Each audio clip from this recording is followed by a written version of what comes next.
이제 마가복음 오늘 우리가 8장으로부터 12장에 있는 말씀을 살펴보도록 하는데, 지난번 말씀드린 것처럼 이 마가복음 8장 마지막 부분 27절로부터 이제 12장에 이르는 여기 이 말씀은 이제 먼저 갈릴리 중심으로 예수님이 사역을 하시다가 이제 예루살렘을 향해서 이제 들어가시게 되는 그 노정, 여정의 이야기들과, 그리고 이제 11장에는 예수님이 예루살렘 성에 입성하시는 이야기가 돼 있으니까 11장으로부터 16장 부분은 예수님의 예루살렘 사역, 이렇게 우리가 분류를 해볼 수 있습니다. 그러니까 예루살렘을 오늘 우리가 다루는 얘기는 앞부분은 예루살렘을 향해서 가시는,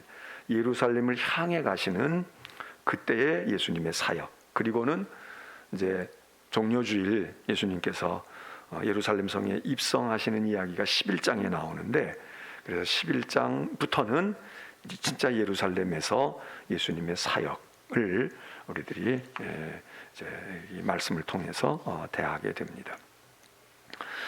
자, 여러분들이 성경을 이제 우리가 읽기는 10장을 읽었지만 마가복음 8장 27절 본문을 여러분들이 펼쳐 놓으시고 이제 거기서부터 오늘 이야기가 진행이 되겠습니다. 먼저 예수님께서 이제 갈릴리에서 방향을 틀어서 예루살렘을 향해 가시는데, 이 지금 마가복음의 그 성경 이야기 배열대로 생각한다면, 사실 예수님께서 예루살렘을 향해 가시려고 하면 동서남북 방향으로 보게 되면 이렇게 남쪽을 향해, 우리가 보통 지도에 이 북쪽을 위에다가 표시하지 않습니까? 그리고 남쪽을 여기다가 표시하고 이쪽을 동, 여기를 서, 이렇게 한다면 지금 예수님이 주로 활동하던 곳은 보게 되면 이 팔레스틴 전체에서 보게 되면 이 남쪽 베들레헴이나 예루살렘이나 이런 지역에 비해서 약간 북쪽에 이렇게 이르렀다고 볼 수가 있습니다. 자, 요단강이 흐르고 사해가 있고, 그리고 여기 이제 갈릴리가 이렇게 있는데, 이 갈릴리가 팔레스틴 지도에서 보면 이렇게 북쪽 방향에 있는 것으로 볼 수가 있습니다. 그럼 예수님이 이제 이 언저리에서 갈릴리 이쪽 서쪽편 쪽에서 주로 여기서 이제 많이 활동을 하셨으니까 예루살렘이 이렇게 해서 예루살렘을 이렇게 내려가셔야 한단 말이죠.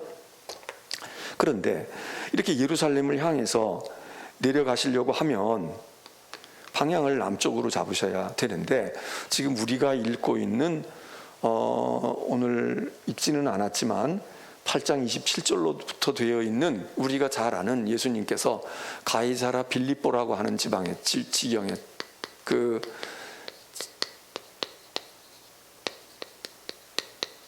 동네에서 예수님이 제자들에게 묻지 않습니까? 너희는 나를 누구라고 하느냐고. 아니, 그 전에 먼저 묻는 것은 도대체 세상 사람은 나를 누구라고 이해하고 있냐?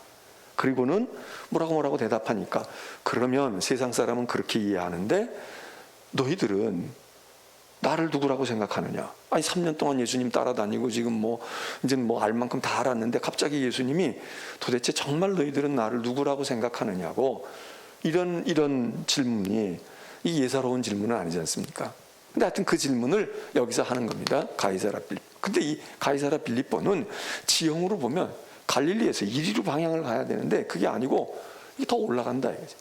거의 이 예수님 당시에 이스라엘 사람들, 이스라엘이 자기 땅이다, 물론 이제 로마의 식민지 이렇게 되어 있고 말이죠, 이랬던 그런 시절이긴 하지만 그래도 이게 우리 나라야, 우리 땅이야, 이랬던 그 땅의 경계선의 거의 북쪽으로, 거의 접경 지역이라는 겁니다.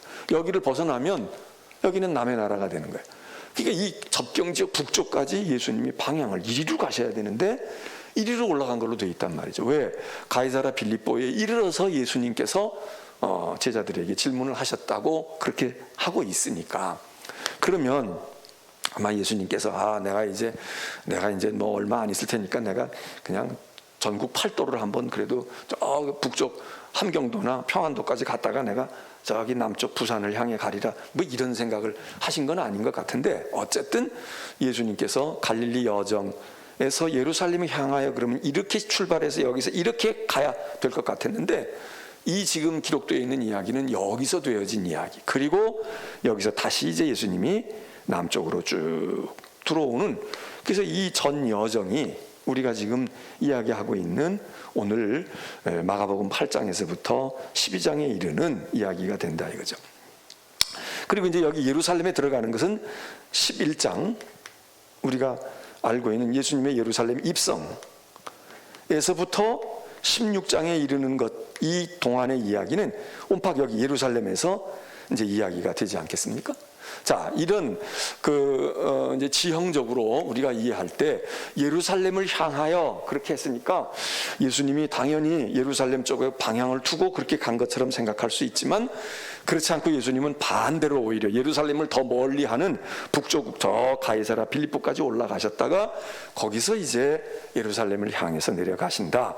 예수님의 그런 여정을 우리는 그렇게 일단 머릿속에 두고, 자, 그 가이사랴 맨 꼭대기, 그 국경선 접경 지역까지 이르렀을 때, 거기 가이사랴 빌립보 거기로 가셨을 때 예수님께서 너희는 나를 누구라고 하느냐, 나는 누구냐, 이런 질문을 하셨다는 겁니다. 나는 누구? 세상은 나를 누구라고 생각하든가, 또 너희는, 오늘 우리는 어떻습니까? 오늘 우리가 예수를 믿고 하나님을 믿습니다. 하나님 믿고 예수를 믿는데, 도대체 하나님은, 예수 그리스도는 누구입니까? 그럴 때 요즘에도 세상은 하나님이나 예수 그리스도에 대해서 뭐라고 얘기할까요? 여러분 주변에 있는 사람들은 뭐라고 말하는가요? 다른 종교를 믿는 사람들은 뭐라고 얘기하나요? 무신론자들은 뭐라고 얘기합니까? 오늘날도 이 질문은, 오늘날 예수님 당시 2000년 전만이 아니라 오늘날도 예수님을 일컬어 세상은 뭐라고 얘기하는가? 또 세상은 차치하고 오늘 예수를 믿는 우리들, 교회 다닌다는 우리들, 그리스도인이라는 우리는 과연 예수님을 누구라고 생각하는가? 이 사람들의 생각과 우리의 생각이 같은지, 이 사람들은 이렇게 생각하고 있는데 우리는 이렇게 생각하고 있는 것인지, 다른지. 오늘도 이 질문은 여전히 우리에게 유효한 질문이다. 세상은 나를 누구라고 하느냐? 너희는 나를 누구라고 하느냐? 이제 고백을 하잖아요. 그 중에도 여기 이 중요한 건 이거죠. 사실은 이거고. 그런데 이 너희는 나를 누구라고 하느냐 할 때 역시 다른 제자보다 베드로가 대답을 했다는 거 아닙니까? 이러이러합니다. 주님은 그리스도시입니다. 이제 마태복음에서도 이 이야기가 있고 여기도 있는데, 여기서는 저 8장 29절에 보게 되면 너희는 나를 누구라고 하느냐 그랬더니 베드로가 대답하기를 주는 그리스도시니이다 이랬다는 거예요. 마태에서는, 우리가 이제 더 잘 기억하는 건 마태복음에서는 뭐라고 해요? 주는 그리스도시요 살아계신 하나님의 아들입니다. 이렇게 대답했다는 거고, 여기서는 하나님의 아들입니다 이 얘기는 없고 주는 그리스도이십니다 이렇게 얘기했다는 거고, 마태복음에서는 이 베드로의 이 대답을 듣고 조금 더 그 기사가 더 많이 확장이 되어서 많이 기록되어 있지 않습니까? 그 주님의 반응이 나타나잖아요. 너 이거 알게 한 거는 내가 네 머리로 한 거 아니지, 너 공부해서 한 거 아니고, 네 혈육이 아니고, 네 부모나 누가 가르쳐 준 게 아니고 말이야. 야, 이거는 하나님의 영이 너에게 가르쳐 준 거야. 하나님께서 너에게 가르쳐 준 거지, 이게 혈육으로 깨닫는 게 아니야. 세상 지식으로 IQ로 깨달을 수 있는. 그리고 감격하고, 그러고 내가 너에게 천국의 열쇠를 주고 내가 내 교회를 반석 위에 세우리니, 막 이런 긴 축복의 말씀과 약속의 말씀이 기록되어 있지 않습니까? 근데 마가는 생각보다는, 마태보다는 훨씬 이 얘기에 대해서 간단하게 쓰고 있습니다. 주는 그리스도 시인이다. 예수님의 반응이 없어요. 뭐 잘했다. 아 그래? 아 너 그 정말 그렇게 믿어? 뭐 이런 거 없고, 그래? 그리고는 오히려 이렇게 말씀을 하시는 거예요. 밖에 나가서는 그런 소리 하지 마. 밖에 나가서는 그런 얘기를 아무 데서나 아무 사람에게 하지 말라고. 오히려 아무에게도 내가 그리스도라고 하는 것에 대해서 말하지 말라고 경고하셨다는 겁니다. 경고하셨다는 거예요. 마가는 이렇게 쓰고 있어요. 그러니까 마태는 이제 이 마가의 이런 기사에다가 뭔가가 다른 얘기를 들은 게 있었겠지. 뭐 자기가 뭘 어떻게 했든지 하여튼 그래서 이제 여기까지 마가보다는 한 두세 배 되는 더 되는 이야기들을 우리에게 알려주고 우리는 그거를 머릿속에 다 기억을 하고 예수님이 가이사랴 빌립보에서 이렇게 물었을 때 이렇게 대답하고 이렇게 하고 예수님이 말씀하시고 이렇게 하셨어. 그리고는 이제 조금 더 읽어 내려가면 거기 33절에 가서 이제 31절에 예수님께서 고난을 받고 이제 이 부분은 마태복음에도 있죠. 예수님께서 이제 쭉 얘기하시고 천국의 열쇠를 주고 난 다음에 그다음에 주님이 이제 다른 말씀을 하시잖아요. 그런데 사실은 말이야, 내가 하나님의 아들이고 그리스도이기는 한데 내가 이제 하고자 하는 일은 내가 이제 고난을 받을 거야. 그리고 31절로부터 마가복음의 8장 31절에 있는 이야기가 마태복음에도 기록이 되어 있습니다. 그래서 내가 고난을 받을 거야. 그리고 내가 고난 받지만 3일 후에 살아나야 된다. 이 얘기 했더니 베드로가 어이구 그런 일은 있어서 안 됩니다. 요 얘기는 마태복음에도 있잖아요.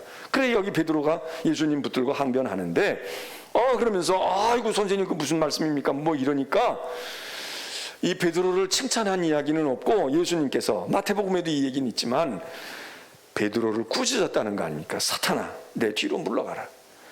너 하나님의 일을 생각하는 게 아니고 사람의 일만 생각하냐? 인간적으로는 내 얘기가 참 고맙고 좋은 얘기고 나한테 위로가 되는지 모르지만 그건 내 중심이야. 인간 중심의 생각이야. 하나님의 일로 생각하지 않고 인간의 일로 생각한 거야. 그리고 꾸짖었다는 얘기만 있어요. 천국 열쇠 주었다는 얘기가 없고 꾸짖었다는 이야기만 있어. 이게 지금 마가가 우리에게 얘기해 준 것입니다. 그러면 우리는 지금 예수님이 예루살렘을 향해 가시면서 자, 마가복음이니까 마태복음과 뭐 비교하고 얘기하고 그러면 시간이 또 많이 걸리니까 자, 예수님께서 나는 누구냐 이 질문을 하셨고 이제 베드로가 대답을 했을 때 뭐 세상도 세상이지만 너희가 나를 어떻게 아냐 그리고 대답했어요. 주는 그리스도시니입니다. 그리스도이십니다 라고 대답을 하니까 주님이 뭐라고 얘기하세요? 나는 고난을 받아 죽음에까지 이를 것이고 그러나 사흘 후에 부활할 것이다. 이러는 정말 듣도 보도 못했던 이야기를 말씀을 하시죠. 이게 뭐 계시라면 계시이고 또 가르침이라면 가르침일 수 있는데 이 얘기를 하셨다는 거예요. 이게 지금 예수님이 내가 예루살렘에 올라가서 장로들이나 대제사장들이나 서기관들에게 고난을 받고 그리고 내가 죽을 것이고 내가 부활할 거다.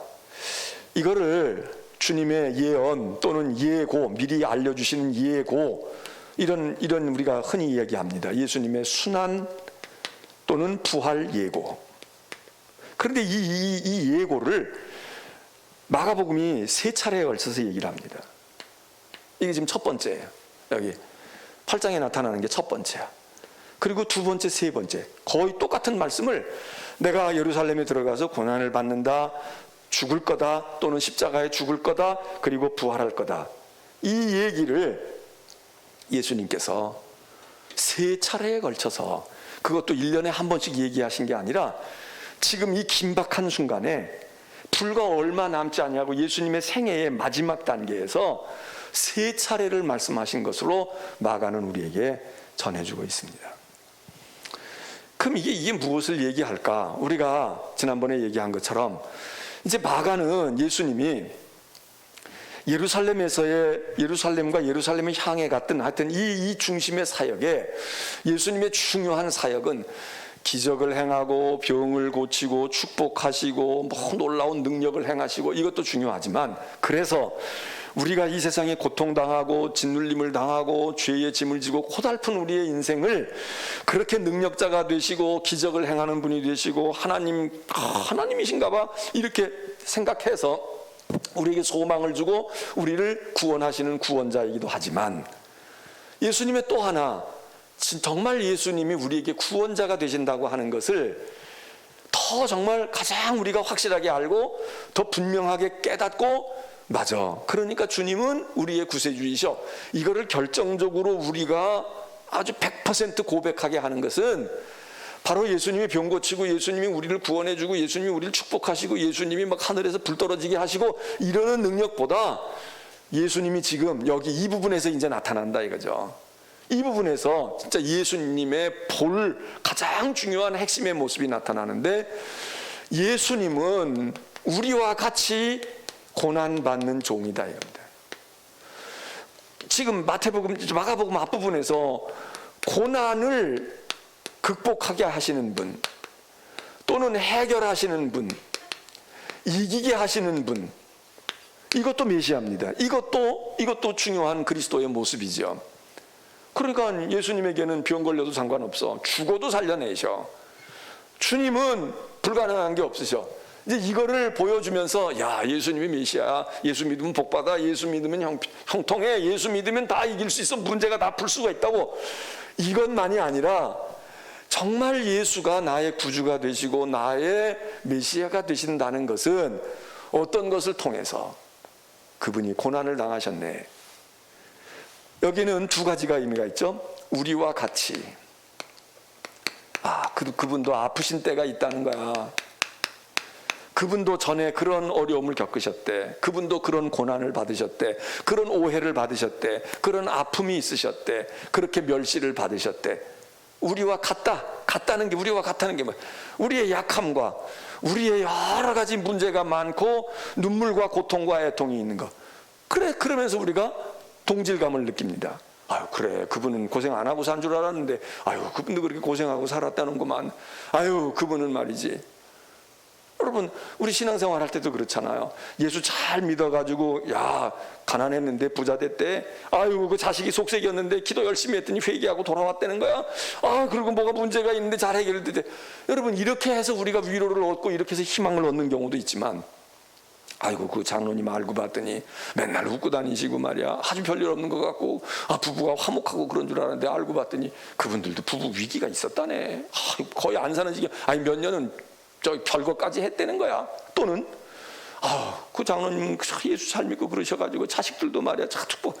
아이고, 자식이 지금 아주 망나니가 된 자식이 있대. 회개하고 돌아오지도 않았어. 망나니가 된 자식이 있는 거야. 근데 그걸 보고 어떤 사람은 이럴 수 있어요. 아이고, 장로가 돼가지고 말이야 예수 잘 믿으면 어떤다고 그러고, 목사가 돼가지고 어떤다고 그러는데, 자기 자식들도 하나 문제 해결을 못하고 이러고 더 비아냥거리고 손가락질하는 사람도 있고요. 어떤 사람은, 야, 그 얘기 들어보니까 우리 자식은 양반이네. 난 자식 때문에 속 썩는데, 그 장로님 자식 얘기 들어보니까, 야, 그거 어떻게 그런 자식을 자식이라고 낳고 그거 어떻게 그러고 있어? 그리고 어떻게 그렇게 신앙생활을 그렇게 웃으면서 하실 수가 있어? 역시 장로님 다르네. 아니, 장로님 더 존경스럽네. 나보다도 더 어렵고, 나보다도 더 많은 고통이 있고, 나보다도 더 많은 문제가 있는데, 그런데 늘 그의 마음이 평안하고 하나님께 변함없는 믿음으로 충성을 하고, 여러분, 그러면서 장로 목사를 더 달라, 장로 목사님 달라, 이렇게 하는 사람도 있잖아요. 에? 그런데 여기 예수님은 전혀 다른 모습이었어. 물 위에도 걷고 막 이런 것도 그랬는데, 여기 보니까 우리와 같이 약한 분이야. 말도 제대로 못하시고, 매 때리면 매 맞고, 그리고 뭐라고 침 뱉으면 그걸 항변도 못하고 따지지도 못하고 말이야. 누가 보호해주는 사람 하나도 없고, 인생을 어떻게 살아가지고 저렇게 주변에 아무도 없는 거야. 자기 힘이 없으면 딴 사람이라도 좀, 제자들이라도 좀 나서서 하지. 누가 이걸 우리와 같다고 느껴요? 실패하고 고난당하고 죄 가운데서 어려움을 당하는 사람들이, 예수도 우리와 똑같네. 아니, 똑같은 게 아니라 더해. 아이고, 나는 그냥 아프기만 한데, 저 양반은 아픈 게 아니라 죽어간대. 더한 거야. 그러면서 공감을 느낍니다. 어떤 사람들이, 구원받을 사람들은 여기서 공감을 느끼죠. 그래, 그렇구나. 우리와 같으신 분이야. 그리고 이제 더 깨달아. 무엇을 깨달아요? 근데 이분이 이러는 건 말이야, 이분이 뭘 잘못했거나 그런 게 아니야. 이분이 아프고 이분이 고통당하고 이분이 모욕감을 당하고 이분이 이렇게 돌팔매질 당하는 것은 우리 때문이라네. 조금 전에도 우리 집사님이 기도하실 때 그 얘기 하셨지만, 우리의 죄 때문에, 아니 그분은 욕먹을 일이 하나도 없어. 알고 보면 그분은 욕을 할 뿐이 아니라 우리 칭찬을 하고 말이야, 찬양을 해도 모자랄 뿐이야. 그런데 억울하게 우리의 죄를 덤태미를 쓴 거야. 잘못은 우리가 했는데 그분이 욕을 먹어. 오늘날도 교회와 그리스도인들과 목사를 비롯한 교인들이 잘하면 하나님이 영광을 받으실 텐데 우리가 잘못해, 세상 사람은 우리만 욕하지 아니하고 뭐라고 욕해? 너희가 믿는 하나님이 진짜 있냐? 너희가 믿는 예수가 정말 그런 거야? 그렇게 본을 보이는데 너희 그따위야? 그 예수도 마찬가지지.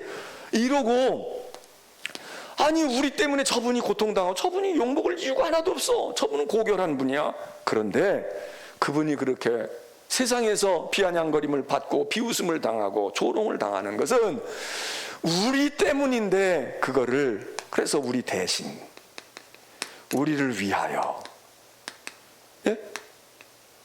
자, 이거를 깨닫게 됩니다. 아무 죄 없으신 그분이 하늘 보좌에서 그냥 안 내려오셨으면 그냥 우리가 감히 어디 그러겠어. 우리 때문에 오시고, 우리 때문에 오셨는데 우리가 감사히 여기고, 주님, 저희 같은 정말 미천한 인생, 아무 가치가 없는 우리를 위해서 죽으셨나이까? 그리고 우리가 막 잘 떠받들어도 모자라는데 우리도 틱틱거리고 우리도 그렇게 놓고, 이런 사실을 깨닫는 겁니다. 뭘 통해서? 이 성경을 통해서, 예수님의 생애를 통해서. 세상 사람은 이걸 비웃지요. 조롱해. 그러니까 무슨 메시아가 되고 무슨 구세주가 돼. 그런데 구원받는 사람들은, 어제나 오늘이나 구원받을 사람들은 주님의 고난을 받는 거 보니까, 그분이 모멸을 당하는 것 보니까 하나님의 아들이셔, 하나님의 종이셔, 정말 우리를 위해 대신 죽으시고 고난을 당하셨구나. 그리고 더 믿게 돼. 그리고 이때보다 문제를 해결해주고 우리에게 배부르게 해주시고 우리를 축복하실 때보다 우리를 위하여 죽어가시고 우리를 위하여 피 흘리실 때 더 이분이 우리의 구세주구나, 이걸 더 믿는 거예요. 이게 믿음 아닙니까? 세상은 요거를 보고 약간 믿어볼라 말라 이래요. 그래, 좀 다른 것 같아. 뭐가 그 능력이 있네, 진짜 신인가 봐. 요렇게 약간 이래. 그래도 안 믿는 사람이 많지만 여기서는 아예 관심도 없어. 그러니까 아니지, 거봐, 내가 아닌 줄 알았어, 이러고 확신해. 근데 정말 구원 얻을 사람은 여기서도 물론 감동을 받지만, 그러나 그의 순환과 죽음과 고난의 예언을 통해서 말씀하시는 그 예수님이 지금 이 일이 가장 중요한 건데, 이 일을 실현하고 이 일이 실행되어지는 예루살렘의 과정, 십자가 순환과 죽으심의 과정을 보면서 맞구나, 메시아는 이것만이 아니라 이분이 진짜 고난받는 종이 진짜 메시아야, 진짜 구세주야, 이거 깨닫는다 이거야. 그래서 우리가 이제 순환기사 가다가 보면 예수님의 십자가를 바라다보고 심지어는 제자들도 배반하고 실망해서 도망가고 다 떠나는데, 예수님의 십자가 밑에서 사형을 집행하는 로마 백부장은 자기 부하들이 찔러가지고 죽고 있는 거 아니에요. 아무 힘도 없어. 무슨 하느님의 아들이 눈 하나 깜짝도 못하고 아무 변화도 없어. 그런데 피 흘리고 죽어가고 거기서 그 고통 가운데서도 죄를 용서해 주시고, 그리고 하나님께 영혼을 맡기고 그러는 모습을 보면서 그 백부장이 그렇게 고백했다는 거 아니에요. 성경들은 이는 실로 하나님의 아들이로구나. 아니 죽어가는데 뭐 하나님의 아들이야. 그거 죽음의 문제 하나, 자기 문제 하나 해결하지 못하는데 무슨 세상을 구원할 구세주야. 못 믿을 것 같아. 그런데 진짜 믿고 구원 얻을 사람들은 이런 모습을 보면서도 감동할 수 있지만, 이 모습 앞에서 그분이 우리와 같으실 뿐 아니라 우리보다 더 하시네.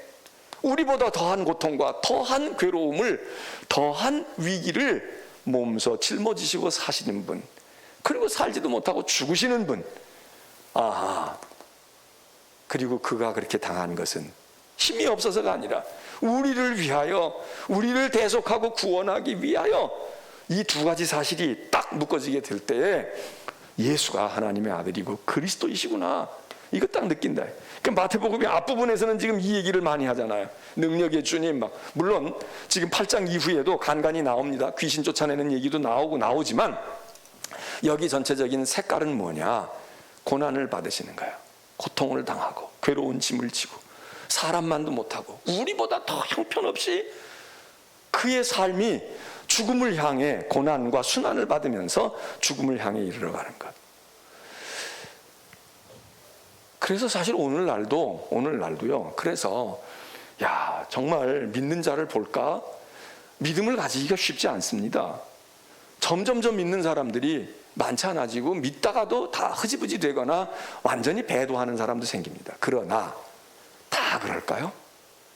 지금도 스스로 구원받을 자는, 택함받고 구원받을 자는 이때에 믿던 사람도 그만두고, 믿던 부모 밑에서 잘 양육을 받고 자랐는데도 교회를 떠나고 믿음 떠나는 사람들이 생기는데, 전혀 교회도 관계없고 가족 중에 누구 믿는 사람 하나 없고 아무도 없는데 지금도 구원받을 자 가운데서 하나님께로 돌아오는 일들이 있다 이겁니다. 어떤 사람들? 이거를 발견하고 이걸 깨닫는 사람들. 그러니까 도저히 이해가 안 되죠. 어떻게 믿냐? 지금 왜 믿어? 아니 옛날 믿다가도 그만두는데 넌 지금 뭘 보고 믿어? 교회가 무슨 뭐 천사들의 모임이냐? 교회 가서 무슨 뭐 안진뱅이가 일어나는 걸 봤어? 요즘에 그렇지도 않아. 근데 뭐 때문에 믿어? 몰라. 난 믿어야 되겠어. 몰라. 어? 여러분, 이게 지금 이 고난받는 종. 그러니까 만일 우리가 한번 생각해 본다면, 우리가 복음을 전하고 그리고 예수를 믿게 하고 선교하게 했을 때 어떻게 해야 복음과 선교가 더 효과적일까? 우리 머리에는 이거예요. 물 위에도 우리가 걸어 보이고 말이에요. 가난한 사람들 부자로 만들어주고 병든 사람들 기도해서 그냥 금요일날 기도할 때 막 눈도 뜨고 말이에요. 암덩어리도 확 빠져나가고 말이에요. 뭐 별의별 일이 그러면 부흥하겠지. 지금도 그렇게 해서 부흥하는 교회들이 있지. 많지는 않지만 있을 수 있어요. 그게 손쉽고 그게 빠를 것 같아. 그런데 예수님의 결정적인 구원은 사실 그걸 통해서 그 단맛만 빨아먹고 그때만 보고 그 욕심 보따리만 키워가지고 영생과 구원이 오는 게 아니라, 그때 그는 우리는 예수를 만났다, 메시아를 만나서 우리의 눈이 떠졌다, 우리 문둥병이 나았다, 그러고 일시적으로는 찬양하고 일시적으로 하나님을 높일 수 있어요. 그런데 그 사람들 다 어디 갔냐고. 예수님이 이렇게 많은 사람들 고쳐주고 많은 사람들 낫게 해주고 많은 사람들 그렇게 해줬는데 그 당사자가 어디 있고 그 어머니 아버지가 다 어디로 가 있어요. 예수님 고난당하실 때 그 사람들은 어디가 있냐고. 예수님의 제자들은 어디가 있냐고.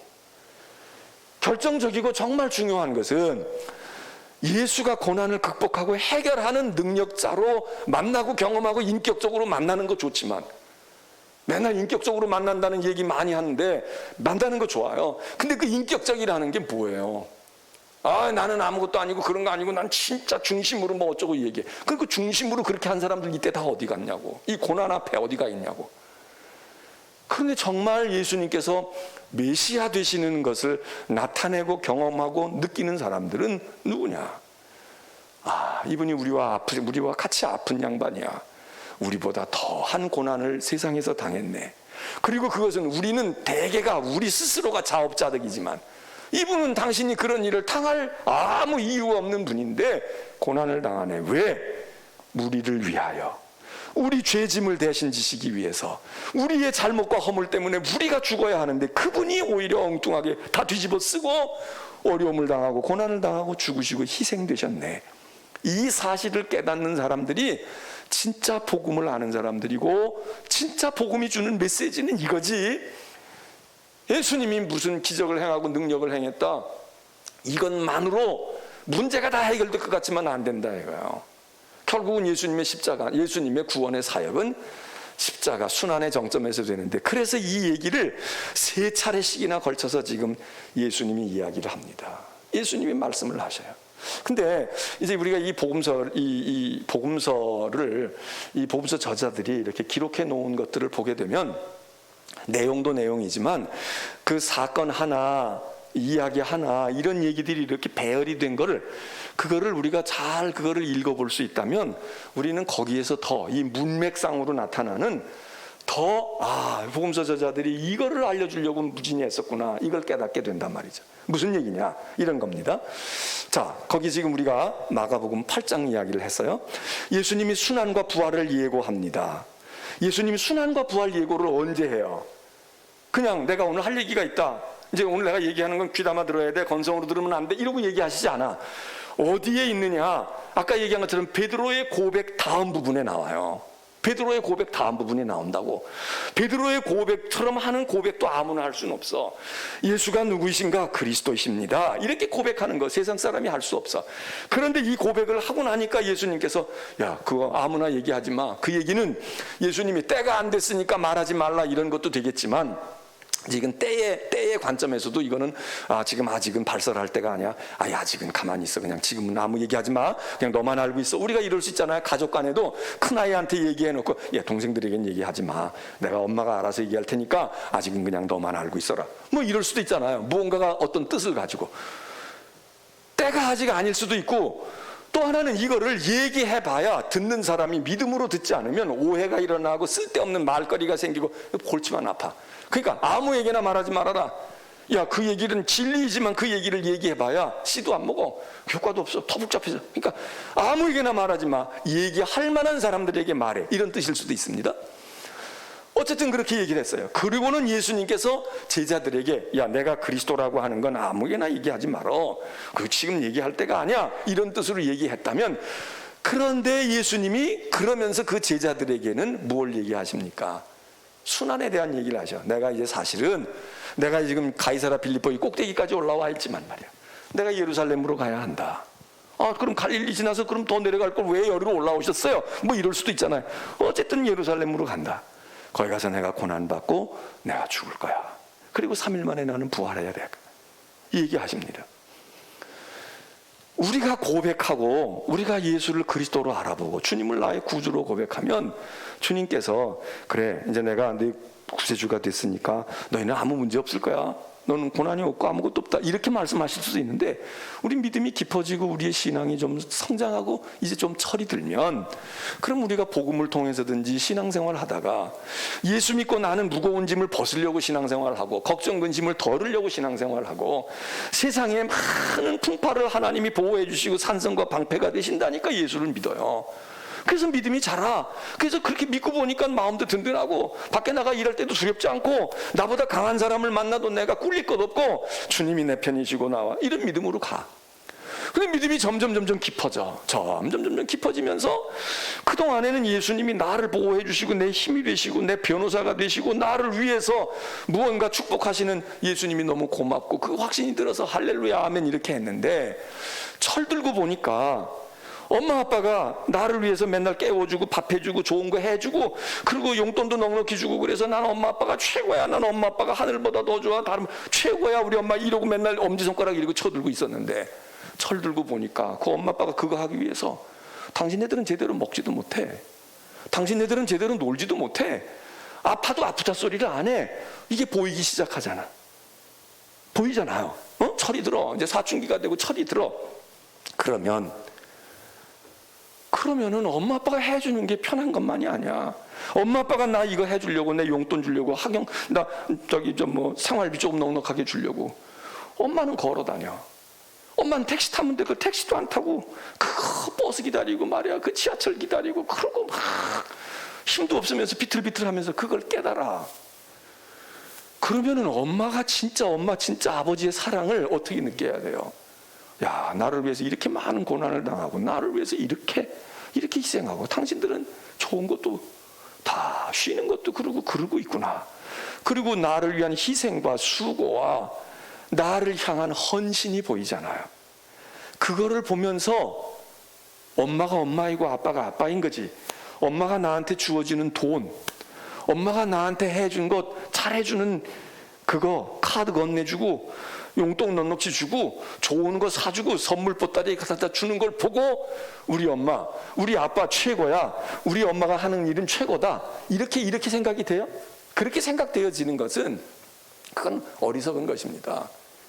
그러니까 우리가 이 고난의 종의 모습을 우리가 보게 돼. 그래서 예수님이 능력이 있다, 힘이 있다, 예수님께서 기적을 베푸시는 분이다, 맨날 이 맛으로 신앙생활하던 우리가 이제는 하나님의 은혜 가운데서 야, 주님이 고난을 받으셨네, 주님이 고난 당하시는 이거를 알 것 같아, 철이 든 것 같아. 그래서 예수님이 말씀하시잖아요. 이제 알았어? 너희가 나를 그리스도라고 생각하니, 메시아라고 생각해? 그럼 내가 이제 해야 할 일은 배부르게 해주고 물 위를 걷고 병을 고쳐주는 것만 아니라 내가 고난을 당할 거야, 죽을 거야, 그리고 부활해야 돼. 이 얘기를 하면 알아들어야 되잖아. 근데 못 알아듣는 거야. 그런 일이 있으면 안 돼. 야, 엄마가 이제 조금 말이야. 엄마도 이제는 나이가 먹었다. 요 운만 띄었는데 엄마는 아직도 지금 50세, 60세밖에 안 됐어. 엄마는 속에 지금 60밖에 안 됐고 50밖에 안 됐어도 지병을 가지고 벌써 무리하고 살아왔어. 그 엄마가 스스로 생각할 때 오래 살지 못하겠다. 내가 이 일을 해도 오래는 못할 것 같아.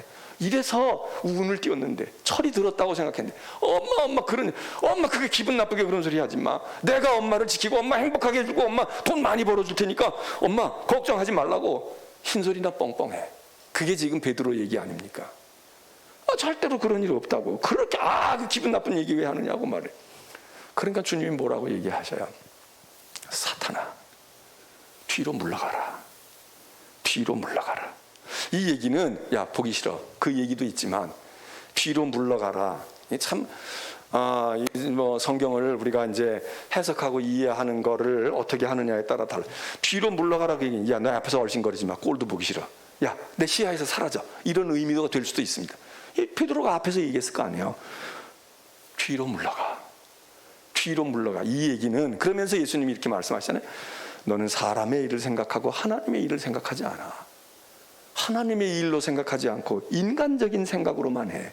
나를 인간적으로 위해 준다는 것은 그런 측면에서 보면 이해가 되고 갸륵하다, 가상하다 이럴 수 있지만 그건 인간적인 생각이야. 뒤로 물러가. 이 얘기는 무슨 얘기입니까?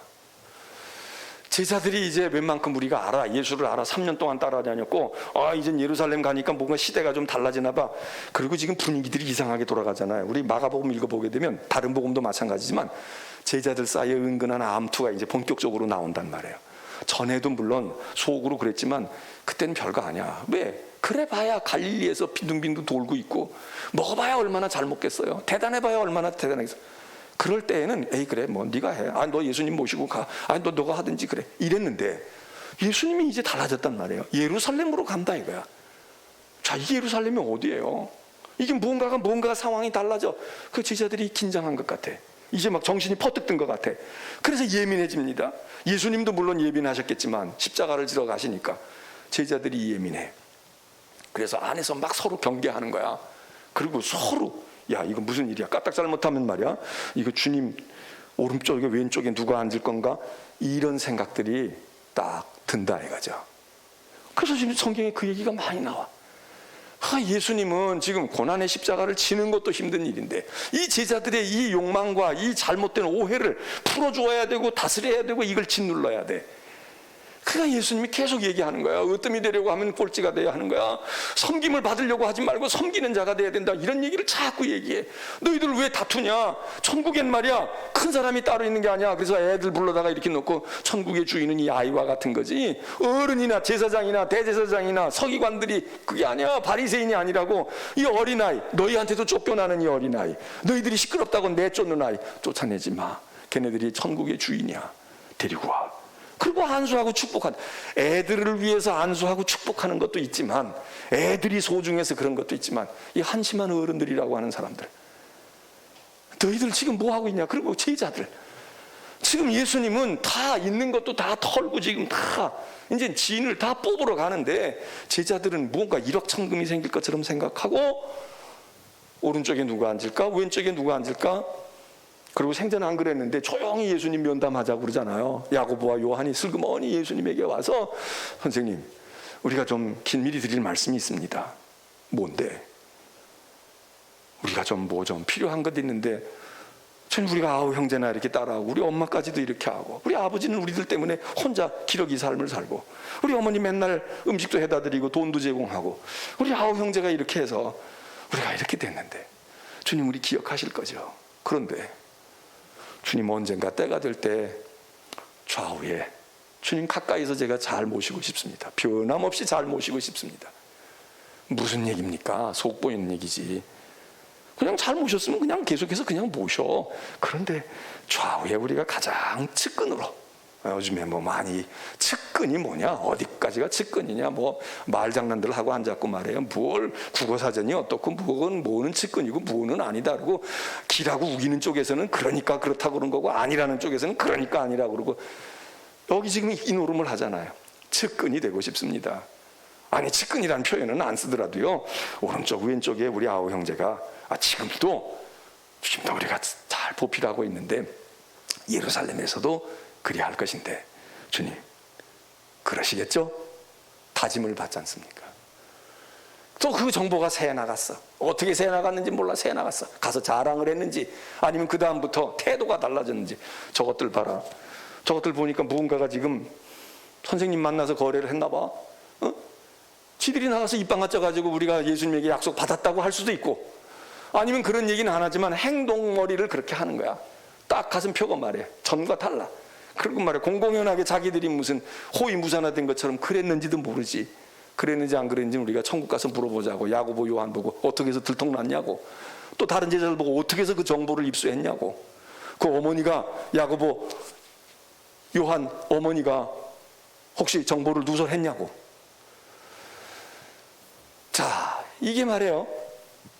그러니까 예수님께서 여기서 이런 맥락에서 우리가 너 내 뒤로 물러가, 이 얘기는 무슨 얘기입니까? 꼴도 보기 싫으니까 뒤로 가. 야, 내 앞에서 얼씬거리지 마. 나 쳐다보고 싶다. 이런 뜻도 있지만, 어떤 성경 해석학자들은 이렇게 얘기하는 거예요. 원점으로 돌아갔다는 거예요. 원점으로 돌아간 게 뭐예요? 아무것도 아닌 사람을 예수님이 제자로 불렀어. 너희는 나를 따라와라. 여러분, 따라온다는 게 뭐예요? 따라가는 사람은 앞에 갈 수가 없어.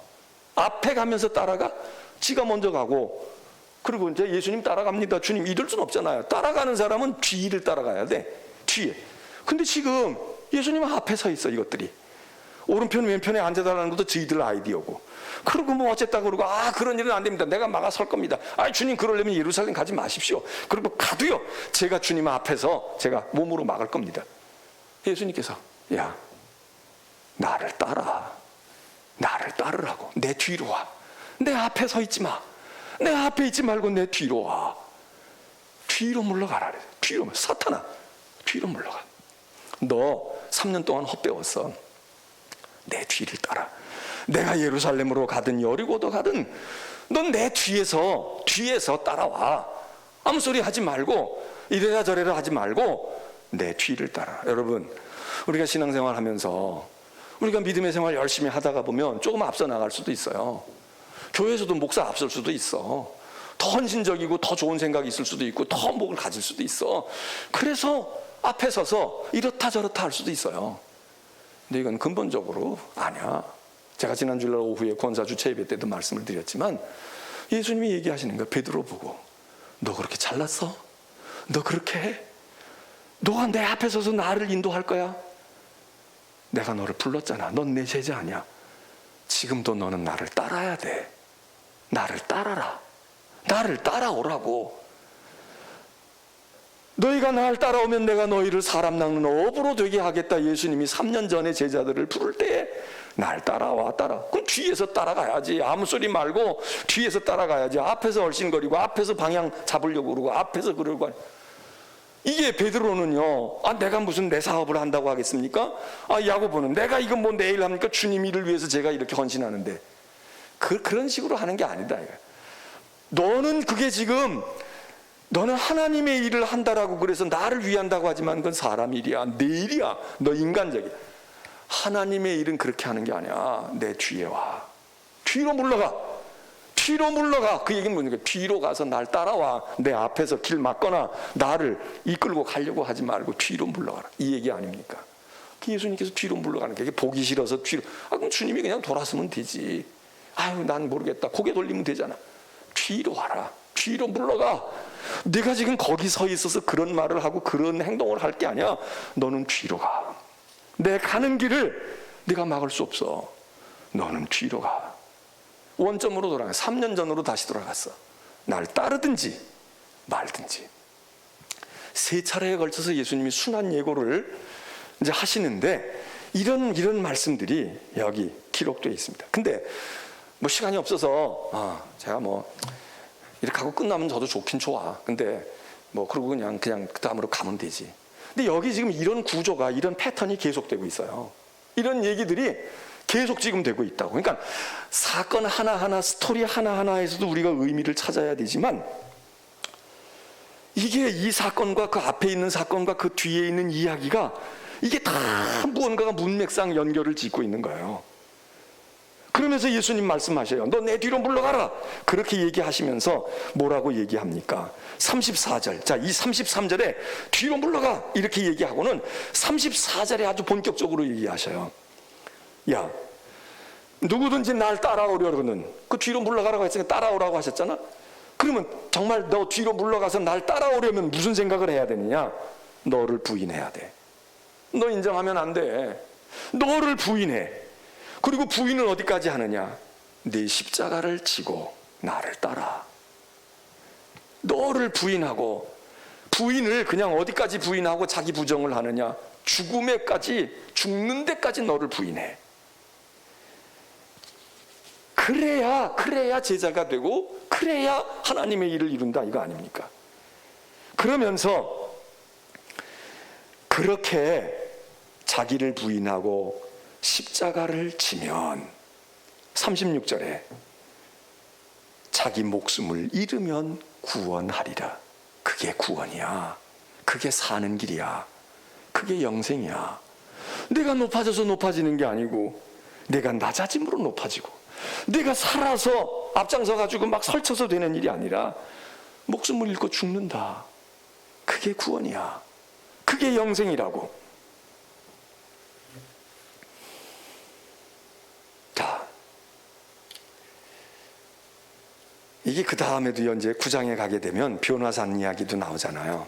변모산, 변화산 이야기가 나와.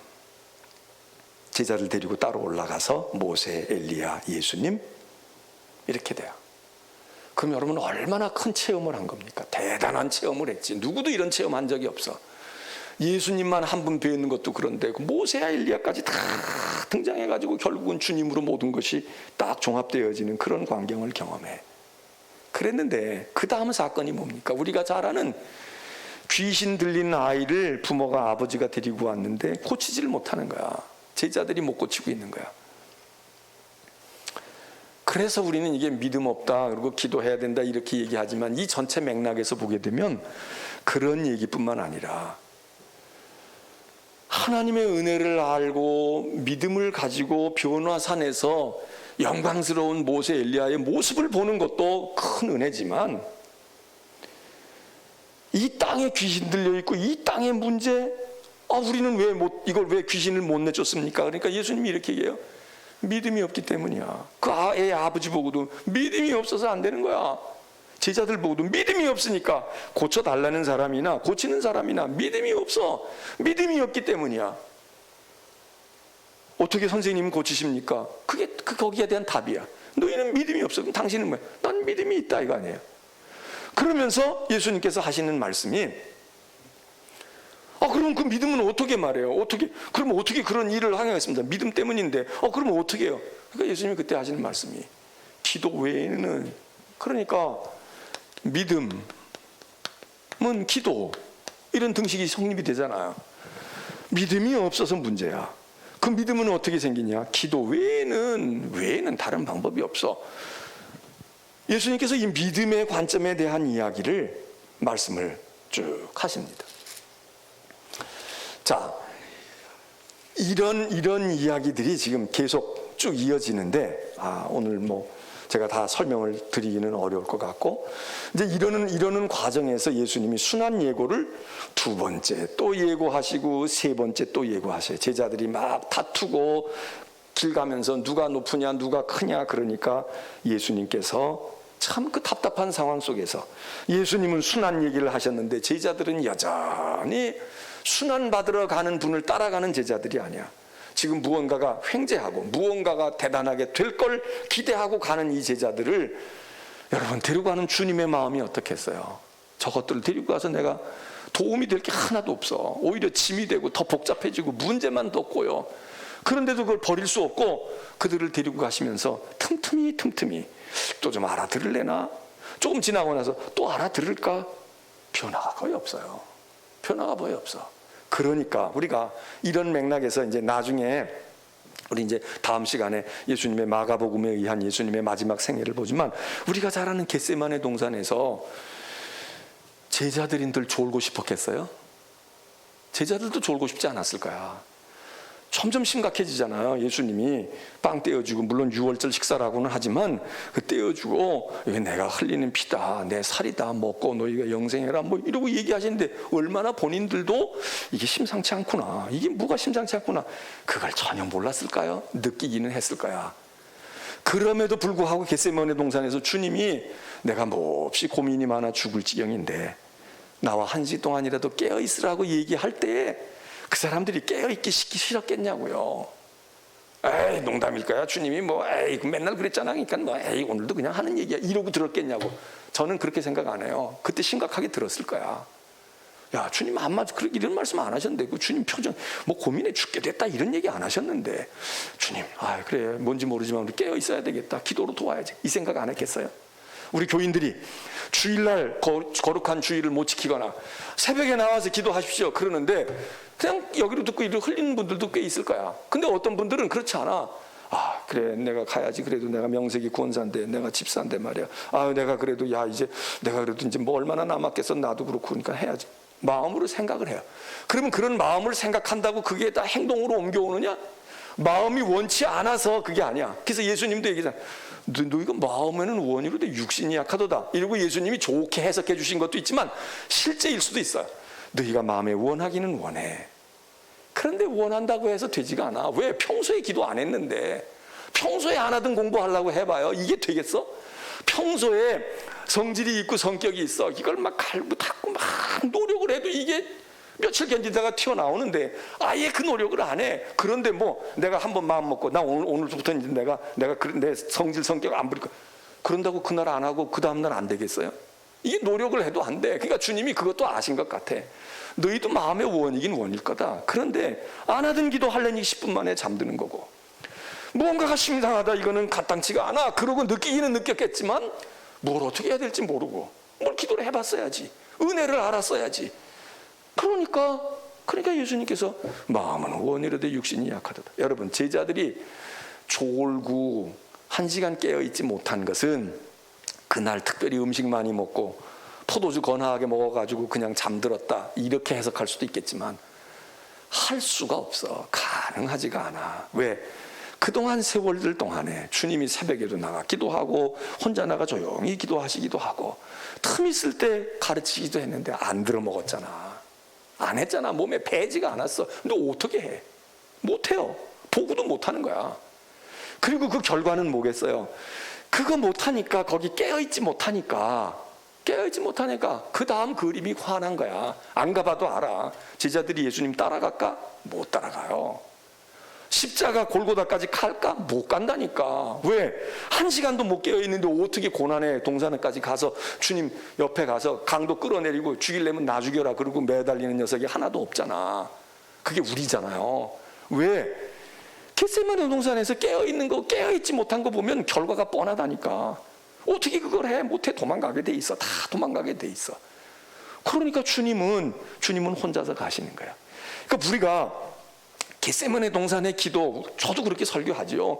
그 기도 본문 하나 가지고 뭐 육신이 연약해서 또는 뭘 어떻게 돼서 뭐 이렇게 얘기하지만 사실 요거 하나만이 문제가 아니에요.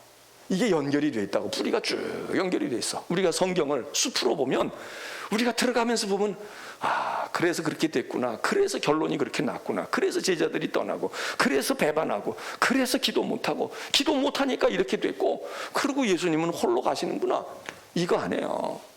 하나만 놓고 보면 요거의 의미를 찾아. 첫째는 뭐 우리가 깨어 있어야 돼, 시험에 들지 않게 기도해야 되는가, 기도 안 하니까 시험에 드는 거야, 뭐라고 얘기해. 그런데 이것만이 문제가 아니야. 여기서 잘하려고 암만 노력을 해도 수영을 이미 못해. 배우는 능력이 없어. 물에 빠져. 어떤 사람이 난 수영 못하니까 죽을 거야, 그리고 가만히 죽어가는 사람 어디 있어? 할 줄 몰라도 손이라도 버적거리고 자기는 살겠다고 발버둥 치느라고 애쓴 건데, 바라다 볼 때 저렇게 하면 더 빠지는데, 저렇게 하면 더 기운이 더 빠지는데, 저러면 물을 더 많이 먹는데. 이거 경험이 있고 아는 사람은 알잖아요. 근데 이 사람이 죽겠다고, 난 수용 못하니까 죽을 거야, 그러니까 나는 뭐 이래 죽으나 저래 죽으나 빨리 죽지, 이러고 지금 이럽니까? 그렇지 않아. 근데 어떤 사람은 똑같이 이렇게 허우적대도 그렇게 해서 살아나는 사람이 있잖아. 수용을 했네, 물을 안 해, 저 사람은 이렇게 하는 지혜가 있구나. 그것과 그냥 비슷하게 손발짓을 하고 있어. 점점 물 더 먹고 점점 더 가라앉아. 왜 손짓을 안 하니, 물짓을 안 해? 어떤 사람은 가만히 빠졌는데 가만히 있어서 사는 사람도 있잖아요. 가만히 있어요. 움직이지 말고 그냥 들어 누워 있어. 그냥 하늘을 바라다보고 있으라고. 우리가 갈 테니까. 물 많이 먹으면 안 돼. 그냥 힘쓰지 말고 가만히 있어. 알았어요. 그거 머리 들어가지고 알아요? 수영해본 사람은 가만히 들어 누워 있어가지고 힘을 줄이면서 오래 지탱하는 사람이 있는가 하면 아무것도 할 줄 몰라서 가만히 있다가 물만 먹으면 더 허둥지둥대고 허둥지둥대면 더 빠져. 그러니까 움직여서 빠지는 사람도 있고, 가만히 있어서 못 얻는 사람도 있고, 움직여서 헤어나는 사람도 있고, 가만히 있어서 그 위기를 모면하는 사람도 있어. 그 전에 그 사람이 어떻게 살아왔고 어떻게 알고 있느냐, 물을 어떻게 알고 있느냐 다르잖아요. 그러니까 우리가 이 예수님의 지금 이 복음의 이야기를 들어가면서 마가가 열심히 예수님이 능력의 주인이시다, 하나님이 기적을 행하시는 아들이시다, 이런 얘기 했는데 마지막에 와서 예수 그리스도의 참된 모습은 우리의 짐을 벗어주는 것만 아니라 그분이 우리의 짐을 대신 지심으로, 너 왜 가벼워졌는 줄 알아? 예수님이 병을 내쫓고 코로나를 내쫓아서 선한 능력이잖아. 그러니까 너희가 구원을 얻은 거야, 병이 없는 거야, 이러기도 하지만 주님이 너 모르는 사이에 저 병균을 나에게로 옮겨놓고 저놈이 자꾸 저기 공격을 하니까 당신이 표적이 돼가지고 그 모든 세상의 모욕과 고난과 고통과 죄악의 짐을, 화살을 나에게로 돌려. 마귀와 적군이 나를 죽이려고 쫓아오는데 내가 앞에 서가지고 다 막아가지고 구원해 줄 수도 있지만 시선을 바꾸는 거야. 그거 죽여봐야 아무것도 아니야, 그거 해봐야 아무것도 아니야, 내가 대장이야, 나에게. 그리고 적군의 시선을 나에게로 끌어. 그래서 모든 화살과 모든 총탄이 나에게로 향해. 그러는 사이에 여기는 조용해졌어, 편안해졌어. 그리고 도망도 가고 굴 속에 들어가기도 하고. 앞에 서서 적군을 물리쳐서 주시는 메시아만이 아니라 그 모든 화살을 받고 모든 고난의 짐을 지고, 그리고 당신이 덤태미에 올라앉아서 십자가를 짊어지고 가고 죽어가는 사이에 그의 생명이 우리에게로 왔다. 예수가 죽음으로 우리가 생명을 얻었고, 이게 복음의 핵심 아닙니까? 주님이 우리를 막아주셔서 우리가 구원을 얻기도 하지만 우리가 당할 죄의 짐을 대신 지심으로, 그가 고난을 받고 죽으심으로. 근데 이게 지금 이 복음에 여기서 예수님이 고난당하는 얘기를 해주는 거죠. 베드로가 잘못했다는 얘기도 하고 제자들이 잘못했다는 얘기도 하지만 이 얘기가 뭡니까? 주님은 주님의 짐을 나누어져야 할 제자들의 몫도 다 짊어지시고, 그 제자들이 주님을 보호할 사람 흰소리 쳤지만 그들의 죄도 그들의 고난도 짊어지신다. 그리고 그분의 그런 고난당하심이 우리를 구원하시는 거야. 예수는 고난의 종이셔. 고난은 받으신 분이야. 우리가 신앙이 여기 반절까지밖에 못 가요. 이것도 다 못 가. 사실 안 믿어, 이것도 안 믿어. 근데 이거 믿는 사람도 주님이 나를 보호하시고 나를 축복하시고 오늘까지 나를 인도하셨어요, 이러고 믿는 사람도 이 단계에 들어가게 되면 생각이 달라지는 거야. 이 단계에 들어가면 메시아가 아닌 것 같아, 하나님이 나를 사랑하시지 않는 것 같아, 나를 구원하지 않지, 이거 넘어가는 게 쉽지가 않잖아요. 이게 어려운 거야. 근데 복음은 여기로 와야 된단 말이야. 이리로 와야 돼. 이건 전반부야, 전반부. 이거는 메인이 아니에요. 근데 우리가 이 부분에 잘 못 가. 여기서 조금 맴돌다가 조금 체험 몇 가지 해보고, 그래서 하나님 축복하셔서 우리는 됐어, 할렐루야 하면 요러다가 비바람 좀 불고 말해요, 뭐 좀 먹구름 좀 끼면 그런 생각이 싱숭생숭해져. 지금 세상이 그런 거 안 해요. 그러니까 지금 흔들려, 막 흔들려. 난 하나님 계신지 안 계신지 모르겠어, 하나님 뜻이 뭔지 모르겠어. 예? 하나님 뜻을 모르니까 자꾸 하나님의 일로 생각하지 않고 사람의 중심으로 인간 생각으로 하잖아요. 그때 우리가 할 일은 예수님의 음성이 사탄아 물러가. 내 앞에서 나를 인도하고 나를 이끌려고 하지 말고 너 내 뒤에 좀 가. 너 처음 신앙생활을 아무것도 모르고 하라는 대로 한 것처럼 나를 따라와. 지금 예루살렘을 향해 가는 길에도 막가 서거나 뭐 제안을 하고 이게 더 낫지 이러지 말고 묵묵히 내 뒤에서 나를 따라라. 나를 따라라. 내 뒤로 물러가. 물러가서 나를 따라와. 그냥 굿이나 보고 떡이나 먹든지 우리가 얘기하는 것처럼 나를 따라와. 오늘도 우리가 신앙생활하다가 열심히 하는 것도 중요하지만 잘 모를 때, 그럴 때 우리가 기억해야 할 말씀은 예수님이 그러실까요? 넌 내 뒤로 가라. 내 뒤로 물러가. 너 지금 내 앞에서 자꾸 얼쩡거리고 있어. 내 앞에서 뭐 어쩌니 저쩌니. 뒤로 가. 뒤로 가서 내 뒤로 물러가서 그냥 나를 따라와. 날 따라와라. 내 생각하지 말고 날 따라와라. 날 따라와라. 이게 지금 마가복음이 얘기하는 겁니다. 그래서 참 마가는 이 고난받는 그리스도에 대한 묘사를 다른 복음서보다 더 많이 해요. 더 많은 비중을 들여서. 그래서 얘기 사건도 말이죠. 그 앞에 있는 얘기와 뒤 얘기를 하나만 놓고 보지 말고 그걸 묶음으로 봐야 돼요. 그 묶음으로 보면 그게 거기 많은 것들이 그 틈새 속에 이제 담겨져 있다. 자, 찬송을 부리고